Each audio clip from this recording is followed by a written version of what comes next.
Токмок аймактык шайлоо комиссиясы шаардык кеңешке добуш берилген бардык тилкелердин жыйынтыгын кайра карап чыгууну чечти. Бул тууралуу Борбордук шайлоо комиссиясы маалымдады. Добуштарды кайра саноого Эмгек жана Асыл Мурас жаштар партиясынын арызы негиз болгон. Аталган партиялардын дооматына ылайык бардык тилкелерде добуштар кол менен саналган эмес.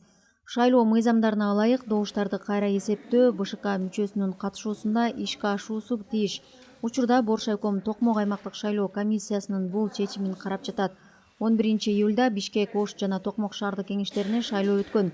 Баштапкы жыйынтыктар боюнча ал күнү Токмокто 16.973 шайлоочу добуш берген. Бул жалпы шайлоочулардын 44,55%-ын түзөт. Берилген добуштардын 16.796-сы жарактуу деп табылган.